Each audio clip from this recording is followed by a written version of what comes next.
Hello everyone, आप सभी का एक बार फिर से स्वागत है हमारे यूट्यूब चैनल पर। दोस्तों, आप सभी के लिए जो है ना इम्पोर्टेंट करंट अफेयर रहेगी। जितने भी आपके अभी एग्ज़ाम लाइनअप हैं, एचएसएससी सीईटी मेंस एग्ज़ाम होने वाले हैं और बहुत सारे एग्ज़ाम, चाहे ईसीएचएसआई की जो एमटीएस भर्ती है, यूपी पुलिस के एग्ज़ाम अभी आएंगे आगे जो फॉर्म निकले हुए हैं, और भी जो एग्ज़ाम होंगे उनके लिए करंट अफेयर की ये क्लास जो होगी बहुत ही महत्वपूर्ण रहेगी। वीडियो ज़्यादा से ज़्यादा शेयर, चैनल सब्सक्राइब कर लीजिएगा।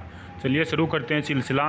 दोस्तों, अपनी लोकसभा और राज्यसभा में 3 नए लॉ पास हुए हैं जो क्रिमिनल एक्ट यानी क्रिमिनल लॉ जिनका रहेगा रिलेशन संबंध रहेगा क्रिमिनल से।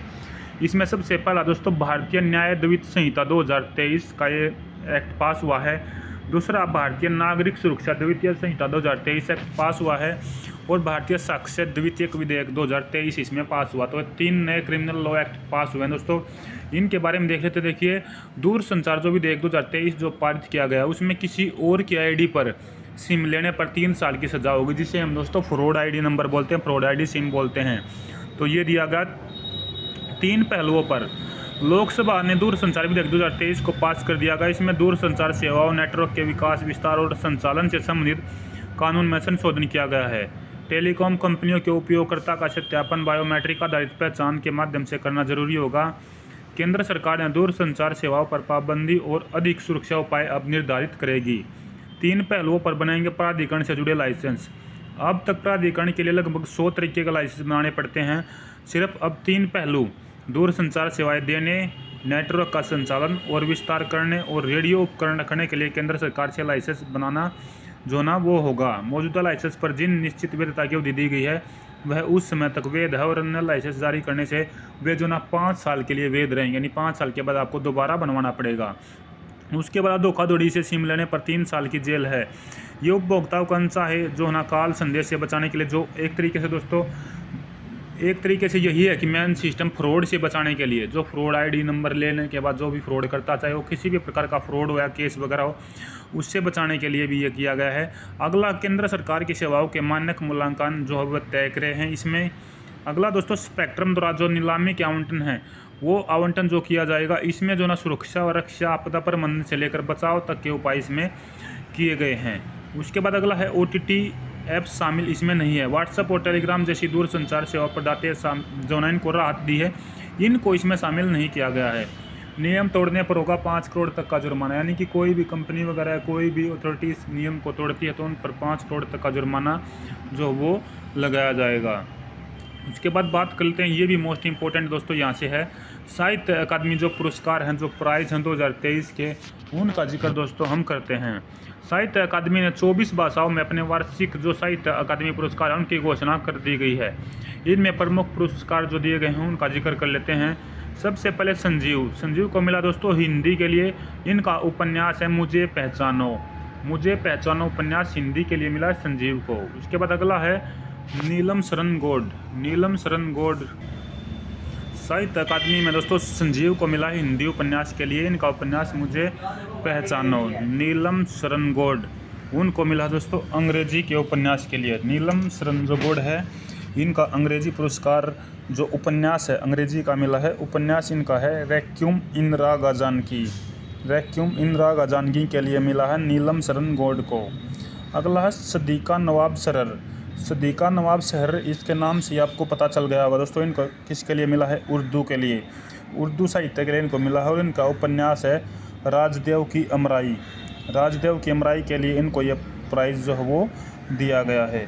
अगला 12 मार्च 1954 को जब साहित्य अकादमी की स्थापना की गई थी तो केंद्रीय संस्कृति मंत्रालय के तहत एक स्वायत्त निकाय ये काम करता है जो कि भारतीय भाषाओं को साहित्य के बढ़ावा देने के लिए समर्पित जो करता है और योगदान अपना देता है। उसके बाद अगले बात करते हैं, इमैनुअल मैक्रान होंगे मुख्य अतिथि। तो दोस्तों 2024 में जो 26 जनवरी आएगी, गणतंत्र दिवस, रिपब्लिक डे जो होगा, उसमें मुख्य अतिथि जो हैं इस बार फ्रांस के राष्ट्रपति इमैनुअल मैक्रान होंगे। इनको मुख्य अतिथि के रूप में जो इनवाइट किया गया है। यह 6ठी बार है जब कोई फ्रांसीसी नेता नई दिल्ली में गणतंत्र दिवस समारोह का मुख्य अतिथि होगा। दोस्तों 2024 में 26 जनवरी रिपब्लिक डे जो होगा, तो 6ठी बार ऐसा हुआ कि फ्रांस से कोई ना कोई नेता अब की बार हमारे यहाँ पे गेस्ट बनेगा। मैक्रोन के निमंत्रण पर PM मोदी 14 जुलाई 2023 को पेरिस में बेस्टिल डे परेड में ये गए थे और वहाँ पर मुख्य अतिथि के रूप में शामिल हुए थे।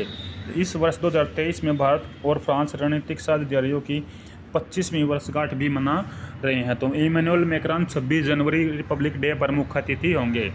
उसके बाद खेलो इंडिया यूथ गेम्स। खेलो इंडिया यूथ गेम्स का छठा संस्करण दोस्तों तमिलनाडु के 4 शहरों चेन्नई, त्रिची, मदुरई और कोयम्बटूर में 19 से 31 जनवरी 2024 तक आयोजित किया जाएगा। इन यूथ गेम्स का जो शुभ अंकर है, तो शुभ अंकर याद रखिए, शुभ अंकर का नाम है वीरा मंगई। वीरा मंगई को बनाया गया है। शुभ अंकर प्रसिद्ध स्वतंत्रता सेनानी रानी वेलु नाचियार का प्रतिनिधित्व जो है वो करता है। इन्हें राज्य में आमतौर पर वीरा मंगई के नाम से जाना जाता है, जिसका अर्थ है बहादुर महिला। वीरा मंगई का नाम क्यों दिया गया बहादुर महिला के लिए? और ये शुभ अंकर किसका प्रतिनिधित्व करेगा? दोस्तों स्वतंत्रता सेनानी थी रानी वेलु नाचियार तमिलनाडु से, जिसने ईस्ट इंडिया कंपनी से जो है ना युद्ध किया था और पहली भारतीय रानी ये थी। इन खेलों के पिछले 5 संस्करण जो हुए हैं, ये छठा संस्करण तमिलनाडु में होगा दोस्तों 19 से 31 जनवरी 2024। लेकिन जो पिछले 5 संस्करण हुए इनमें सबसे पहला दिल्ली, फिर पुणे, फिर गुवाहाटी, पंचकुला और भोपाल, इनमें ये आपके हुए हैं। उसके बाद बात करते हैं जो केंद्रीय युवा कार्यक्रम खेल मंत्री अनुराग सिंह ठाकुर ने जो खेल मंत्री हैं अपने दोस्तों, इन्होंने चेन्नई में खेलो इंडिया यूथ गेम्स का आधिकारिक लोगो, जर्सी, शुभ अंकर और थीम सॉन्ग जो है वो लॉन्च कर दिया है। इसमें दोस्तों 19 से 31 जनवरी तक ये निर्धारित गेम हैं जो तमिलनाडु के 4 शहरों में होंगे, जैसे चेन्नई, त्रिची, मदुरई और कोयम्बटूर में आयोजित किए जाएंगे। पिछले 5 संस्करण मैंने आपको बताई दिए हैं कहाँ आयोजित हुए हैं। उसके बाद अंटार्कटिका में मैत्री सेकंड जो अपना वो बनाएंगे भारत जो रिसर्च सेंटर। हाल ही में भारत ने 2029 तक पूर्वी अंटार्कटिका में एक नया अनुसंधान स्टेशन मैत्री 2 स्थापित करने की घोषणा की है, जो कि मौजूदा भारतीय अनुसंधान बेस मैत्री के निकट स्थित होगा। पृथ्वी विज्ञान मंत्रालय के तहत 1981 से राष्ट्रीय ध्रुवीय और महासागर अनुसंधान केंद्र जो न देखरेख में भारतीय अंटार्कटिका कार्यक्रम का संचालन किया जा रहा है। इसके तहत दोस्तों वैज्ञानिक अन्वेषण के लिए भारत की प्रतिबद्धता को अंटार्कटिका संधि पर हस्ताक्षर के लिए साथ ही जो न अंतर्राष्ट्रीय स्तर की मान्यता जो इसमें मिली है।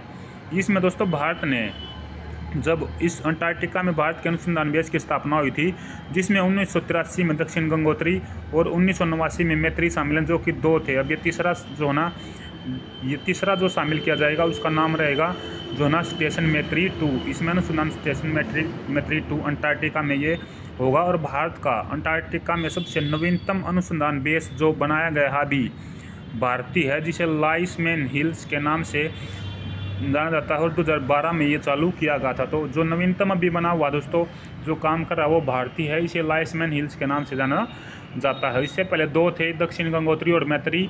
दक्षिण गंगोत्री आपकी 1989 में स्थापना और मैत्री जो 1983 में जो है किया गया था। और अब जो ये अनुसंधान स्टेशन मैत्री 2 बनेगा, ये 2029 तक स्थापित करने की योजना जो वो है। उसके बाद बात कर लेते हैं दोस्तों, तो ये आपके रहेंगे भी कुछ इंपॉर्टेंट करंट अफेयर के मोस्ट इंपॉर्टेंट पॉइंट। वीडियो अच्छी लगे तो ज़्यादा से ज़्यादा शेयर कर दीजिएगा, चैनल सब्सक्राइब कर लीजिएगा दोस्तों। धन्यवाद। जय हिंद, जय भारत।